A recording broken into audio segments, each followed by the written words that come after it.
이스라엘의 메시아 주 예수 그리스도를 이스라엘은 십자가에 못 박아 죽게 하고 예수님께서 부활하신 이후에 그 제자들이 예수님을 전파했을 때도 그 사도들을 죽이고 박해하였습니다. 그 이후에 이스라엘의 역사를 살펴보도록 하겠습니다. 인용한 성경은 한글 킹제임스 성경입니다. 예수 그리스도께서 죽으시고 부활하신 이후로 이스라엘 성전 휘장은 찢어졌습니다. 이제 더 이상 이스라엘의 레위인들은 성경적인 제사장으로서의 역할을 할 수 없게 되었습니다.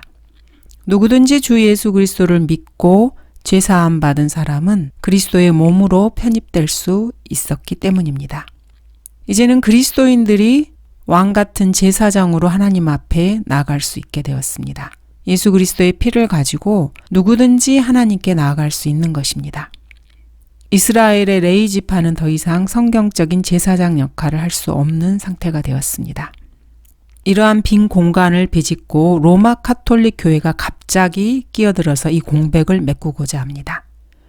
로마 카톨릭 교회는 불법적이고 부도덕한 제사장 제도를 만들어냈습니다. 이들은 결코 하나님께서 부르신 자들이 아니었습니다. 하늘의 여왕을 숭배한 이세벨의 바알 숭배자들이나 여로보암의 제사장들을 하나님께서 부르신 것이 아닌 것과 마찬가지입니다. 재판관기 18장에서 우리는 로마 카톨릭이 어떻게 해서 생겼는지를 자세하게 알아볼 수 있습니다. 에프라임 산지의 미카라는 사람이 자신의 어미의 돈을 훔치고 어머니께 그것이 발각되자 그 어미는 그 돈으로 새긴 형상과 부어 만든 형상을 만들게 됩니다. 그때 베들레헴 유다에서 온 한 젊은이가 레위인이었는데 그 사람은 기거할 곳이 없었습니다. 그래서 이 미카는 이 레위인을 자기 집에 제사장으로 삼게 됩니다. 이스라엘의 왕이 없었을 때 단 지파는 거할 유업을 찾고 있다가 이 미카의 집에 이르게 됩니다. 그리고 미카가 만든 형상들과 레위인 제사장을 빼앗아서 자기 길을 가게 됩니다. 단 자손은 이렇게 새긴 형상을 세우고 자신들이 임의적으로 제사장을 세웠던 것입니다. 이것이 바로 카톨릭의 시작이라고 할 수 있습니다. 카톨릭의 제사장 제도는 그 이후 유럽의 종교적, 정치적 역사를 결정짓고 조종하게 됩니다. 자신들의 메시아와 하나님께서 주신 율법을 거부한 유대인들은 구전율법이라는 것을 채택해서 사용하게 됩니다. 하나님의 말씀을 버리고 인간이 만든 구전율법을 사용한 이스라엘은 향후 1900년 동안에 이 지상에서 지상 지옥을 경험하게 됩니다. AD 132년에서 135년에 유대인들은 로마를 대항해서 반역을 일으키게 됩니다. 아카바라는 랍비가 이때 혁명군을 지원하게 됩니다. 이 혁명군이 로마의 군대를 물리치고 예루살렘을 탈환하게 됩니다. 이때 로마 장군 시베루스는 코크바라는 이 혁명 군대를 퇴치하기 위해서 이스라엘이 선택한 왕인 카이사의 명령에 따라 15,000명의 군대를 이끌고 예루살렘을 공격하게 됩니다. 이 전쟁은 3년에 걸쳐 이어졌고 유대인은 완전히 패배하고 지도에서 깨끗하게 사라질 위기에 처하게 됩니다. 이렇게 유다는 로마의 한 지방이 되고 그 땅은 성경에서 명명하는 카나안이라는 이름 대신 팔레스타인으로 부르게 됩니다. 이렇게 해서 이 팔레스타인 땅은 다시 한번 함의 땅이 됩니다. 이 필리스티아인들은 사실 함의 후예들입니다. 이 사람들은 아프리카인들이었습니다. 왜냐하면 함의 땅은 아프리카이기 때문입니다. 그런 의미에서 로마 카톨릭 교회의 기원은 이탈리아 로마가 아닙니다. 바로 북아프리카의 라틴 교회입니다. 이 코쿠바의 무장혁명이 실패로 돌아간 이후로 코쿠바의 동료인 아키바라는 랍비가 미시나를 체계화해서 이론가들을 지지합니다. 하지만 그는 붙잡혀서 산채로 껍질을 벗겨지는 처형을 당하게 됩니다. 그 뒤로 이스라엘의 율법학자들이라는 탄나임들이 나와서 온갖 헛소리를 이론화하기 시작했습니다. 그리고 유다의 하나사이가 등장하게 됩니다. 유대인들은 이 배교자를 거룩한 유다라고 불렀습니다. 하나님의 영광인 세키나는 사실 언약궤의 자비석 위에 있는 하나님께 머무는 영광입니다. 그런데 이 이름을 한 인간에게 준 것입니다. 하나님께서 성막 위에 불기둥으로 나타나실 때 사용하는 이름입니다. 하나사이는 정경을 수정하고 성경적 토라와 상치되는 부분을 마음대로 삭제시켰습니다. 성경학자들이 신구약을 번역할 때 외경을 삭제했지만은 교황이 이 외경을 제롬의 벌게이트에 다시 삽입시킨 것과 비슷한 일이라고 할 수 있습니다. 이 외경은 사실 마틴 루터의 손에 의해서 다 갈기갈기 찢겨졌습니다. 그래서 신약과 구약 사이에도 넣지 못하게 되었습니다. 그 이후로 제네바 성경이나 킹제임스 성경에서는 이 본을 따랐습니다. 그리고 외경을 완전히 제거시켰습니다. 그런데 1880년에 종교개혁 성경을 고치기 위해서 신의 사본과 바티칸 사본을 사용함으로써 다시 외경을 성경에 집어넣게 됩니다. 신의 사본과 바티칸 사본은 외경을 영감받은 성경의 일부분으로 인정하고 성경 중간에 집어넣은 것입니다. 그 다음에 자카이라는 랍비가 등장합니다. 유대인들이 전 세계로 흩어지게 되자 이 자카이라는 랍비는 자신들이 처한 현실적인 상황을 수용하게 됩니다. 그래서 성경과 토라를 기꺼이 내버립니다. 그 대신에 인간이 만들어낸 구전율법과 미시나 그리고 인간 학자들 탄나임을 선택하게 됩니다. 그러나 예루살렘이 포위되자 그는 유대인들을 버리게 됩니다. 사해서한을 따라서 지어진 갈색 암벽 요새인 마사다가 무너지게 됩니다. 이곳은 헤롯의 여름궁이었습니다. 그러자 자카이라는 랍비는 야브네를 유대교의 새로운 중심지로 만들었습니다. 그렇게 해서 유대교의 중심이 예루살렘에서 야브네로 바뀐 것입니다. 이때 사네드린도 같이 데리고 나왔고 그리고 사네드린의 우두머리 자리에 스스로 앉게 됩니다. 그 이후로는 사네드린이 폐지되고 대회당이 설립됩니다. 이 자카이라는 랍비는 성경을 거부한 채 자신만의 꿈의 세계 속에서 살게 됩니다. 그리고 자기 자신이 모세와 같은 선지자라고 생각했습니다. 그리고 스스로를 높이고 율법이 실제로 무엇을 말하는지를 자기 마음대로 성경학자들인 탄나임에게 말해줬습니다. 그렇게 해서 이 성경학자들이라는 자들이 이 자카이라는 랍비의 주석에 주석을 달게 된 것입니다. 이렇게 이스라엘은 하나님의 권위를 모두 다 상실하게 됩니다. 그리고 인간 학자들의 추측과 억측만 난무하는 상황에 놓이게 됩니다. 마치 1880년부터 2000년 사이에 보수주의, 복음주의, 근본주의 학자들이 하는 짓과 똑같은 짓을 이스라엘이 행한 것입니다. 이들은 학자로서의 명성을 숭배하고 신약과 구약보다 자신들의 학자적인 지위를 더 높은 최종 권위로 두었습니다. 주 예수 그리스도를 십자가에 못 박고 예수님 부활 이후에 복음을 전파하는 사도들과 예수님의 제자들을 박해했던 유대인들은 AD 70년 이후로 그들이 숭상하는 유대의 종교는 완전히 진공 상태가 되었습니다. 뭐 하나 건질 만한 것이 아무것도 없었습니다. 완전한 영적 진공 상태입니다. 마치 600년 전에 성전이 파괴되고 바벨론으로 잡혀갔을 때 유대교의 모습과 동일한 모습이 되어버렸습니다. 이렇게 구원받지 못한 죄인들은 타락하고 배교하고 도덕적 기준이 붕괴되었습니다. 그런데 이러한 현상을 보고 그들은 스스로 성숙해가고 진전하고 있으며 진화되어가고 있다고 생각했습니다. 거짓과 부도덕, 죄, 우상 숭배를 수용하는 것을 놓고 이들은 언제나 이해와 성숙의 징표가 되었다고 생각했습니다. 이렇게 성경을 거부하는 자들의 마음속 동기는 항상 악한 것뿐입니다. 이스라엘은 영적으로 올바른 방향으로 나아간 적이 없습니다. 1917년에 이방인 왕인 영국 왕 조지 5세가 벨푸어 선언을 통해서 팔레스타인 땅을 유대인들에게 돌려주게 되었습니다. 이방인의 호의로 그들이 자신의 땅을 다시 찾게 된 것입니다.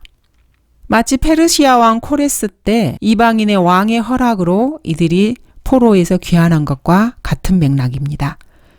이스라엘 자신들이 자신들의 죄들을 하나님께 자백하고 영적 회복을 통해서 이룬 것이 결코 아닙니다. 이방인 왕의 자비로 그들이 자신의 땅으로 되돌아온 것입니다. 이스라엘은 결코 자신들의 의지에서 나온 행동이나 노력으로 영적 성취를 이룬 것이 아닙니다. 물리적인 성취도 마찬가지입니다. 이렇게 유대인들은 2000년 동안 자신들의 힘이나 돈, 연줄, 지능, 고집, 재능을 써서 하나님 보시기에 단 한 발자국도 바른 방향으로 나아간 적이 없었습니다. 이방인 왕들이 관용을 가지고 오랫동안 유대인들을 참아주었기 때문에 그들이 팔레스타인 땅으로 돌아올 수 있었던 것입니다. 이스라엘은 지속적으로 자신의 민족적 부르심과 그들의 확실한 운명, 그리고 이방인을 향한 하나님의 영적 다루심에 정확하게 반대되는 행보를 보였습니다. 주 우리 하나님께서 우리가 주께 부르짖는 모든 일에 가까이 계신 같이 하나님께서 가까이 하시는 위대한 민족이 어디 있느냐? 내가 오늘 너희 앞에 정한 이 모든 법처럼 그러한 공의로운 규례들과 명령들을 가진 그렇게 위대한 민족이 어디 있느냐? 하나님의 공의로운 위대한 규례들과 명령들을 가졌지만은 이스라엘은 그 명령들을 헌시짝처럼 버리고 자신들의 길을 선택한 것입니다. 이는 내가 주 너의 하나님께 거룩한 백성임이니 주 너의 하나님께서 땅 위에 있는 모든 백성 위에 너를 선택하시어 자신의 특별한 백성이 되게 하셨음이라.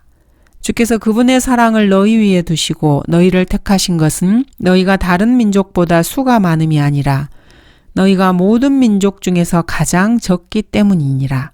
그러나 주께서는 너희를 사랑하셨고 너희 조상에게 하신 맹세를 그분께서 지키고자 하셨기 때문에 주께서 너희를 능하신 손으로 인도하여 내셨으며 이집트 파라오 왕의 손 종의 집에서 너희를 구속하셨나니.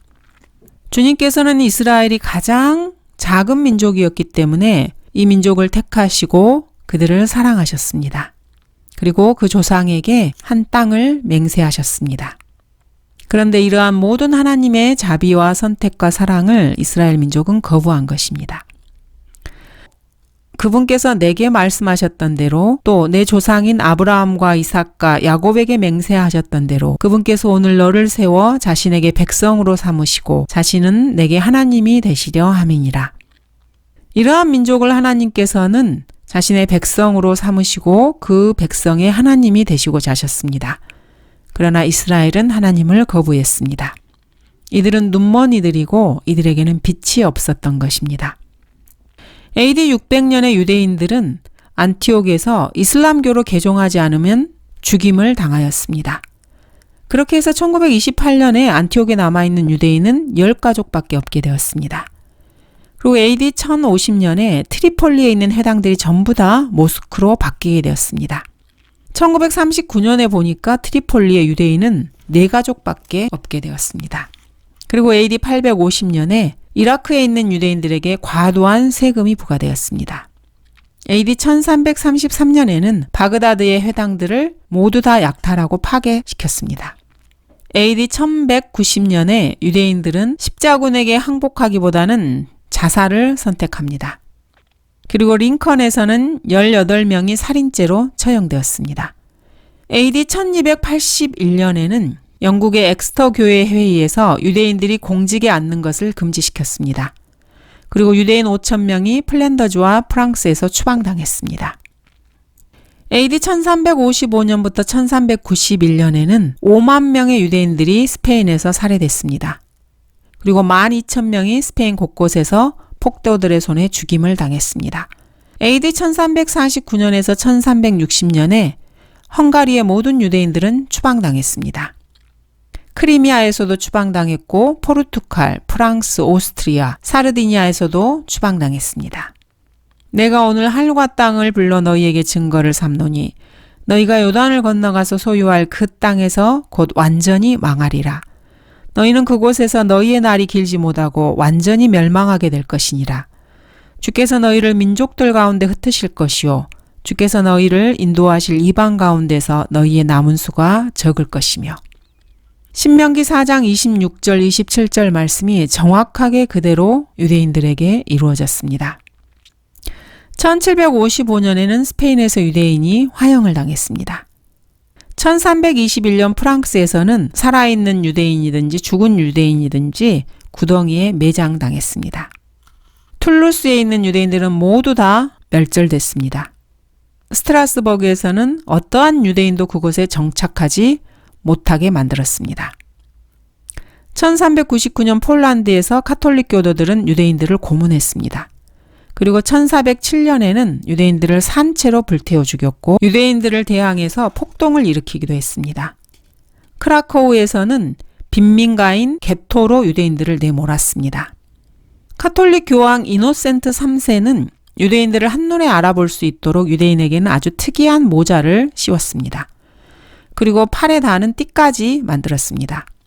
그 뒤로 유대인들은 게토 속에 갇히게 되었습니다.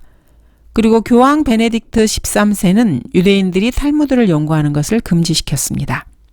1300년대에는 유럽을 휩쓴 흑사병을 유대인 탓으로 돌렸습니다. 또 카톨릭 교도들은 유대인들이 어린아이들을 죽여서 유월절 양으로 썼다고 누명을 씌우기도 했습니다. 이렇게 해서 독일에서는 유대인들이 모여 살던 마을 46개가 초토화되기도 했습니다. 오스트리아와 독일의 카톨릭 교도들은 14세기에만 해도 10만 명의 유대인을 학살했습니다. 1500년의 유대인들은 라인란트에서 추방당했습니다. 800년에는 콘스탄티노플, 이탈리아 제노와, 이탈리아 크레모아에서 또 나폴리에서 추방당했습니다. 1268년 이탈리아 트라니에서는 유대인 공동체 전체가 카톨릭 폭도들에 의해서 다 학살당하기도 했습니다. 하나님의 소망은 이스라엘의 소망과 예외 없이 일치한다고 주장했던 이스라엘이 역사 속에서 이런 일을 당한 것입니다. 성경 모세의 오경에 예언된 그대로의 일이 그들에게 일어난 것입니다. 대학살, 말 그대로 대학살이 그들에게 일어난 것입니다. 유대인들을 이렇게 죽인 사람들에는 그리스도인은 단 한 명도 없었습니다. 하나님께서는 히틀러, 추기경, 아이드리히, 카톨릭 교도, 아돌프 아이크만 이런 사람들을 통해서 대학살을 일으켰습니다. 그리스도인들을 통해서 유대인들을 죽인 것이 아닙니다. 유대인들을 죽인 사람들은 사실 거의가 다 세례받은 로마 카톨릭 교도들이었습니다. 카이사 외에는 우리에게 왕이 없나이다라는 유대인의 외침이 그들의 머리 위로 그대로 돌아간 것입니다. 로마가 자신들을 다스려 주기를 그렇게 간절히 원했던 그 소원이 그들에게 이루어진 것입니다. 뉘른베르크 나치 전번 재판에서 나치 총독이 질문을 받았습니다. 어떻게 해서 유대인들을 그처럼 인간 이하로 대할 수 있는지 말입니다. 그는 어깨를 으쓱 하더니 몇백 년 동안 유대인들을 인간 이하라고 백성들에게 가르쳐 놓았는데 인간 이하로 그들을 대하는 것 외에 무엇을 기대할 수 있겠습니까? 이렇게 답변을 했습니다. 이러한 히틀러의 팀에는 루터교인은 단 한 명도 없었습니다. 히틀러는 정교 조약을 로마 카톨릭 교황과 맺었던 것입니다. 600만 유대인을 죽인 것은 결코 마틴 루터나 그리스도인들에게서 뭔가를 영감받아서 한 것이 아닙니다. 교황들은 이렇게 유대인들을 인간 이하로 취급했고 국가교회를 통해서 자신들이 통제할 수 있는 정부가 있는 국가에서는 모두 이런 대접을 유대인들은 받았습니다. 여기에는 과테말라, 에콰도르, 아르헨티나, 멕시코, 스페인, 이탈리아, 프랑스, 오스트리아, 포르투갈, 폴란드, 아일랜드, 루마니아, 영국, 벨기에, 네덜란드, 독일, 러시아 등이 포함됩니다. 러시아의 그리스 종교라는 이름은 사실 카톨릭 교회의 동방 지교회입니다. 아돌프 히틀러는 카톨릭 주교들과 추기경들을 만났습니다. 그리고 자신이 유대인들에게 하는 일은 사실 로마 카톨릭 교회가 1500년 동안 해온 일과 똑같은 것이라고 말을 했습니다. 그의 이 말을 그 누구도 정정하려고 하지 않았습니다. 모두가 동의한 것입니다. 카톨릭 교도들은 히틀러가 유대인을 학살한 것을 기독교 혁명이라고 불렀습니다. 프란츠 포 파펜이라는 바티칸 대사는 나치즘은 기독교적 대응이라고 말했습니다.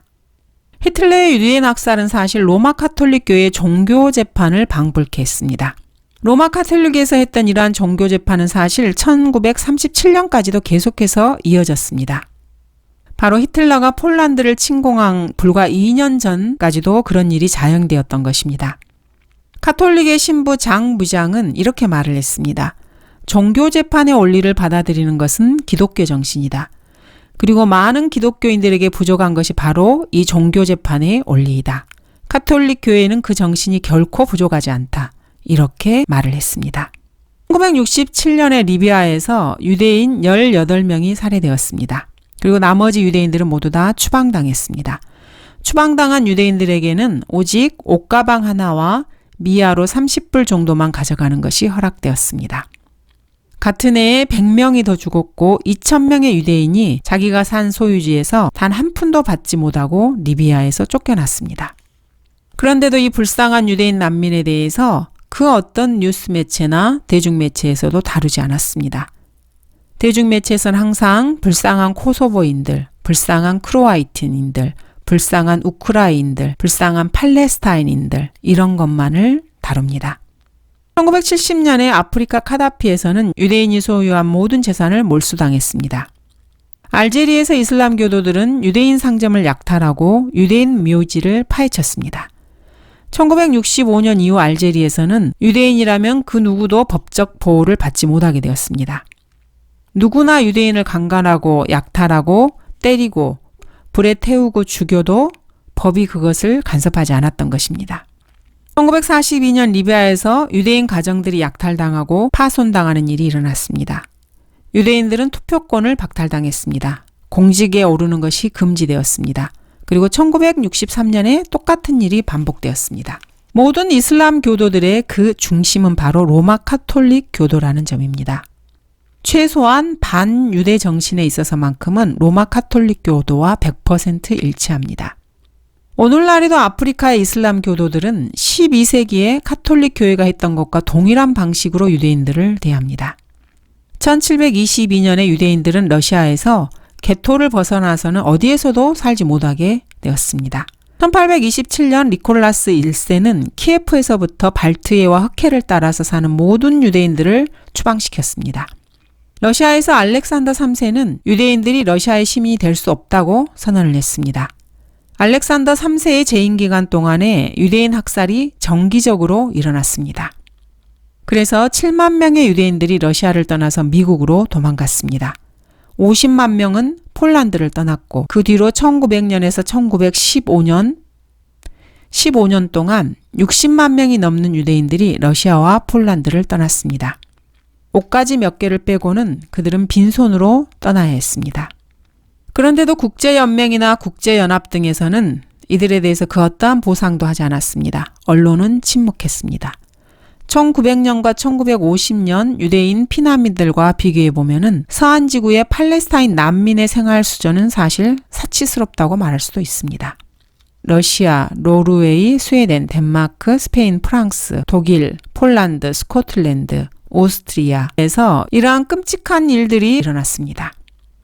랍비들은 여전히 이스라엘이 이방인들을 위한 빛으로서 유대교를 전파하는 그런 역할을 한다고 생각했을 것입니다. 그러나 결코 그렇지 않습니다. 유대인들이 전 세계에 퍼진 선교사라는 주장은 이러한 역사적 사실 앞에서 참으로 비참하고 끔찍하고 비성경적인 농담거리일 뿐입니다. 유대인들은 모기같이 죽어나갔고 하루살이같이 벼룩같이 생쥐같이 바퀴벌레같이 그렇게 1800년 동안 죽어나갔습니다. 그리스도인들은 결코 반유대주의자가 아닙니다. 미래에 언젠가 유대 민족은 지구 전체를 다스리는 왕들로 자신들의 왕, 메시아와 함께 그들의 땅과 그들의 수도에서 통치할 것입니다. 그리스도인들은 이 사실을 믿고 있기에 결코 반유대주의자가 될 수 없습니다. 그리스도인들은 율법과 선지서들을 믿지만은 모세와 엘리야가 대환란에서 나타나기 전까지 유대인들은 율법과 선지서들을 믿지 않을 것입니다. 사실 성경을 공부하는 그리스도인이라면은 이스라엘의 미래에 대해서 그 어떠한 히브리 학자나 대학 교수진보다 잘 알고 있습니다. 하나님의 말씀을 거부하고 2000년 역사 동안에 전 세계를 떠돌면서 약탈과 강간과 화형과 온갖 수모를 겪은 유대인들은 이 교회 시대가 끝나게 되면은 지상에서 유일무이한 대환란에 던져질 것입니다. 그리고 대환란에서 적그리스도를 자신의 메시아로 맞이하게 될 것입니다. 그리고 대환란 중간쯤에 모세와 엘리야를 통해서 자신들이 거부하고 십자가에 매달게 한 주 예수 그리스도께서 자신들의 진정한 메시아인 것을 알고 회심하게 될 것입니다. 그리고 그리스도인들과 함께 재림하시는 예수님께서 지상에 오게 되면은 이스라엘은 완벽하게 회복될 것이고 천년왕국에서 전 세계의 우두머리 국가로 서게 될 것입니다. 이것이 성경이 제시하는 이스라엘의 미래의 역사입니다. 성경을 신뢰하는 그리스도인들은 이 사실을 잘 알고 있습니다. 이방인들이 구원받는 교회 시대에 유대 민족은 1800년에 걸쳐서 불안과 두려움, 절망, 공포, 죽음을 경험했습니다. 그런데도 유대 민족은 1800년 동안 자신들이 스스로의 지혜로 살아남았고 이 땅에서 영적 소명을 수행하고 있다고 착각하고 있습니다. 참으로 비현실적이고 비정상적인 생각이 아닐 수 없습니다. 예수님을 십자가에 못 박아 달고 로마의 티투스 장군이 예루살렘을 파괴시켰던 AD 70년부터 팔레스타인 땅에 자신들의 나라를 세우기까지 1948년까지 유대인의 이 역사는 사실 지상 지옥 그 자체였습니다. 완벽한 재앙이었습니다. 유대인의 역사를 보노라면 아무리 긍정적 사고방식과 완곡한 표현을 쓴다 해도 지옥 같고 저주스러운 재앙을 결코 감출 수가 없습니다. 한 민족으로서 지은 유대인의 죄의 엄청난 무게를 조금도 줄일 수 없습니다. 이러한 일들은 역사에서 실제로 일어났고 앞으로 다시 한번 일어나게 될 것입니다. 아무리 적극적 사고방식을 가지고 있고 인간이 다른 인간에게 가하는 비인간적인 행위를 종식시키기 위해 노력한다 할지라도 성경에 기록된 미래의 이스라엘의 이 역사는 대환란에서 다시 한번 반복될 것입니다. 인간은 실패작입니다. 인간은 제대로 생각할 줄 모르는 존재이기 때문입니다. 감사합니다.